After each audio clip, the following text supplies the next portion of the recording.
This time of year, municipal councils around our region are trying to put their budgets together for the coming year and trying to determine who should get what in terms of municipal spending. And Port Hawkesbury has to make some difficult decisions in terms of Strait Area Transit and what the cooperative will receive from the town. Earlier this month, Inverness County had some harsh words for the town during its regular council meeting, with the warden and several councillors suggesting that Port Hawkesbury's level of financial donations is not on par with those contributed by Richmond County and Inverness County. So I decided to put the question to Mayor Brenda Chisholm-Beaton and ask why Port Hawkesbury is having such trouble in this regard and what some of the factors are in terms of how the town decides how much money it's going to be giving to Strait Area Transit. In my understanding as a former board member for Strait Area Transit, the Strait Area Transit functions as a kind of on a service-based model. So the amount of funding that is provided from participating municipalities kind of determine the level and amount of service that can occur to residents living in those various municipalities. And for example, like in the past where Richmond had reduced their contribution to transit, the service delivery for Richmond County was also reduced to accommodate that fluctuation. So I guess one thing that the town of Port Hawkesbury will have to find out a little bit more information about, maybe to kind of dig into some of the details of what do those services look like for residents of the town of Port Hawkesbury.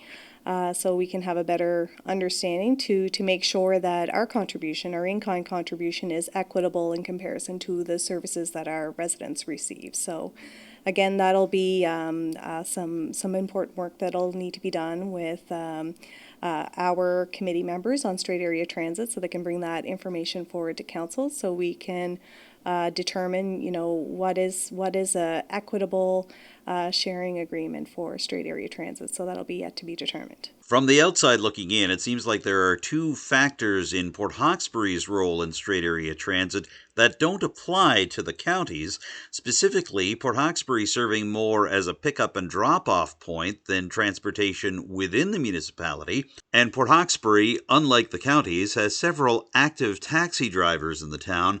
How big an impact do those two factors play as you try to determine what's appropriate for a financial donation to Strait Area Transit?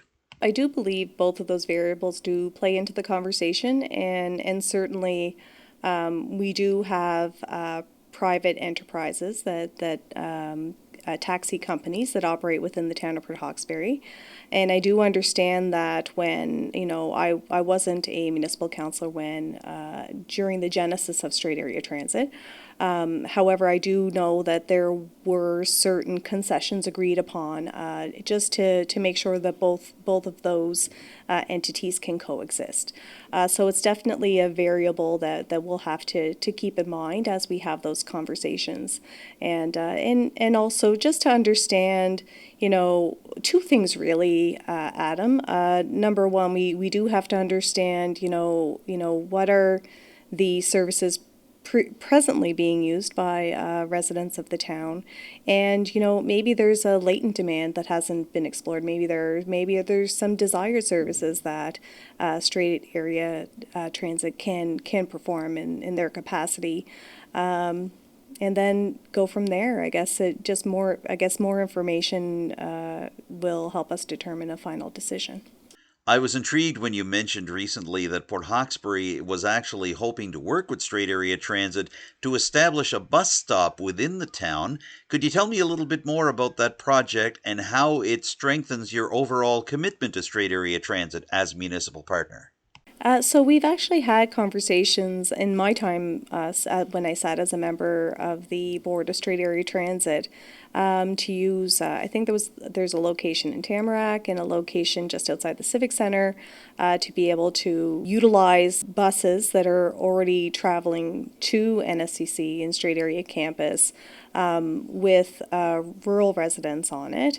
And allowing, I guess, an opportunity for folks from town who are also, going to the Strait Area campus to be able to, I guess, finish their journeys on the Strait Area Transit. And well, since it's going there anyway, And of course, you know, all the well laid out plans were disrupted by COVID, but it's certainly an idea. I think as things kind of become a little bit more normalized in terms of in-person classes at NSCC and the Nautical Institute, that we can certainly dust off that idea to see if we can make that work. But our town council is definitely open to having another look and trying to better understand, I guess, the dynamic of the services being provided for all three municipalities, and certainly open to looking how it can be more equitable.